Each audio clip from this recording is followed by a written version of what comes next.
Iran deal پر Trump کا حتمی فیصلہ مؤخر ہو گیا۔ سچویشن روم میں جو اجلاس تھا وہ بے نتیجہ ختم ہوا اور امریکہ نے ناکہ بندی کو بھی ختم کر دیا۔ بظاہر جو کچھ سامنے آ رہا ہے اس میں تو ایران کی پوزیشن مستحکم ہے۔ آپ سمجھ پا رہے ہیں کہ جوہری مواد کے حوالے سے اور ابنائے ہرمز کے سٹیٹس کے حوالے سے ایران کی پوزیشن مستحکم ہے اور وہ بہتر ڈیل کرنے کے اس وقت پوزیشن میں ہے؟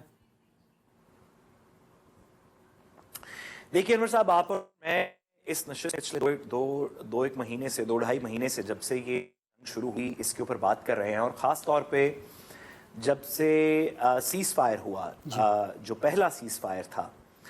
جس کو پھر بعد میں صدر ٹرمپ بڑھاتے رہے، ہماری ریکویسٹ پہ دیگر ایشوز کی وجہ سے بڑھاتے رہے، اب تک کسی نہ کسی حالت میں چل رہا ہے کہ جب سیز فائر ہوا تو یہ بات واضح ہو گئی کہ اس سے پہلے جو جنگ کے انیشل مراحل تھے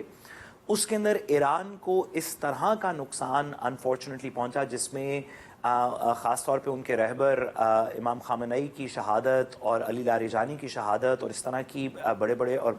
بچوں کے سکول پہ اٹیک اور شہادت، اس طرح کے نقصانات کے بعد میرا خیال ہے کہ ایران کو شروع سے پہلے 2 دن کے آپ ان کی سٹیٹمنٹس پڑھنی شروع کر دیں، اس وقت سے لے کے اب تک ایران ایک بارے میں بالکل کلیئر ہے کہ یہ ایسے نہیں ہوگا کہ اس دفعہ بھی کسی درمیان میں جنگ بند ہو جائے گی، جیسے پچھلے سال ایک اٹیک ہوا پھر جنگ بند ہو گئی اور کوئی پرماننٹ سلوشن نہیں نکلا۔ ایران یہ افورڈ نہیں کر سکتا کہ ہر سال 2 سال بعد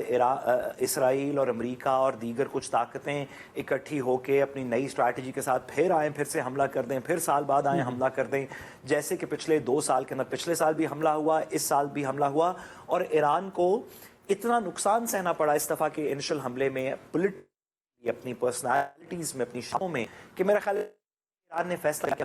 جو بھی اس کا نتیجہ نکلے گا وہ حتمی نکلے گا، یہ اس کی سروائیول کی بیٹل ہے، اور اس سروائیول کی بیٹل کے اندر 3 چیزیں انہوں نے پہلے دن سے، ویسے تو 4 چیزیں پہلے دن سے انہوں نے کلیئر کی۔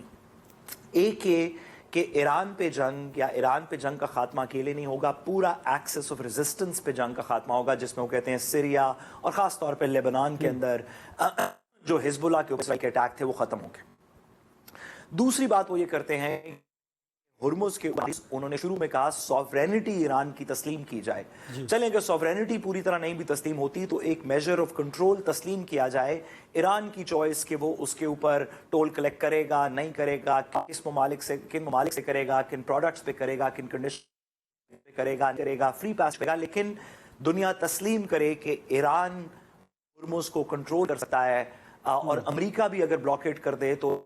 ایران کو فرق نہیں پڑتا، وہ ہرمز کو کنٹرول کرتا ہے۔ تیسری بات یہ کہ ایران کا پہلے سے اس جنگ کے شروع ہونے سے پہلے سے یہ موقف تھا کہ ہم انٹرنیشنل IAEA کے ساتھ مل کے ہم ایک ڈیل کی طرف پہنچ رہے تھے،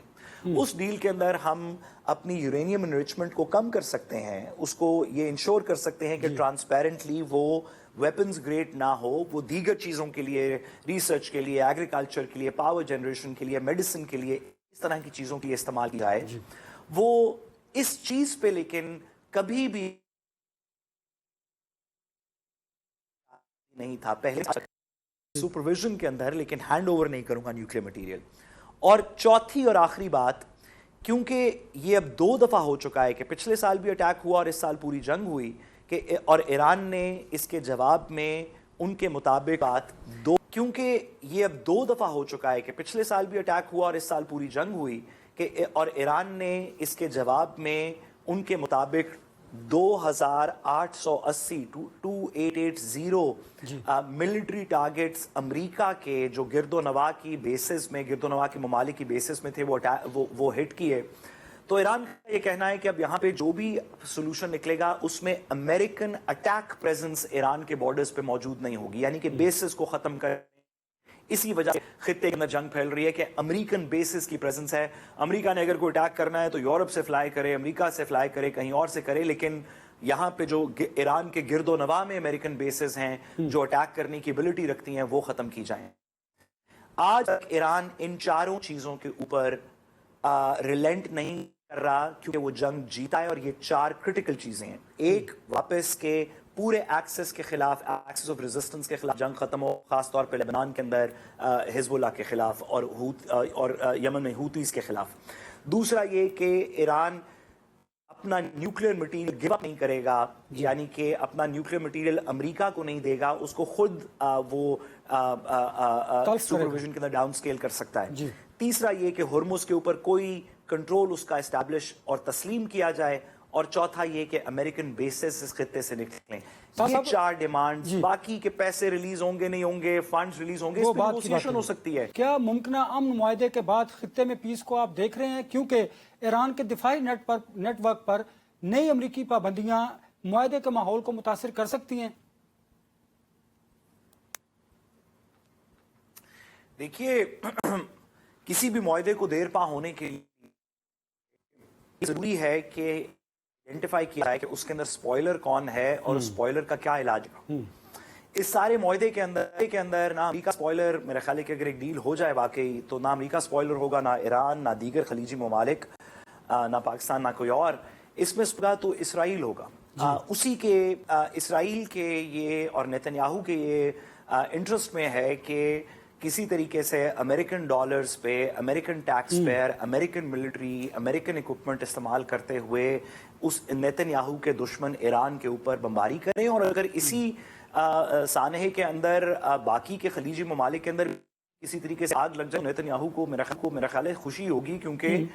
تمام مسلم ممالک کو ایک نہ ایک نظریے سے اسرائیل اپنا دشمن سمجھتا ہے، خاص طور پر گریٹر اسرائیل کے۔ تو میرا خیال ہے کہ اس کے اندر سپوائلر اگر ڈیل ہو بھی جائے تو وہ اسرائیل رہے گا۔ اور ساتھ ہی ساتھ ہم نے دیکھا کہ پچھلے کچھ عرصے کے اندر اسرائیل کے اس سپوائلر کو، جو کہ پہلے بھی ڈیل نہیں کرنا چاہتا تھا، جنگ کرنا چاہتا تھا، پچھلے سال بھی اس نے فائل کیا جاری کرنے کا، اس سال بھی ایون سیکرٹری مارکو روبیو اپنی ایک پریس کانفرنس میں کہہ چکے ہیں کہ ہمیں اسرائیل نے ساتھ ان کے کرنا پڑا اٹیک، ایک پری ایمپٹیو اٹیک، ورنہ ایران یہ کر دیتا، وہ کر دیتا۔ تو اسرائیل نے قائل کیا امریکہ کو، ساتھ ہی ساتھ اسرائیل نے اس ریجن کے اندر ایک دو اور بھی اپنے الائز بنا لیے ہیں۔ آپ جانتے ہی ہیں کہ اسرائیل صرف خود سپوائلر نہیں ہے، بلکہ اس کی بھارت کے ساتھ بہت زیادہ قربت ہے۔ مودی اس جنگ سے ایک دن پہلے اسرائیل میں موجود تھا، اس جنگ کے بعد بھی اسرائیل کی اور انڈیا کے سفارتی تعلقات اور ڈسکشنز چلتی رہیں، ابھی ریسنٹلی تک ملٹری ڈسکشنز چلتی رہیں۔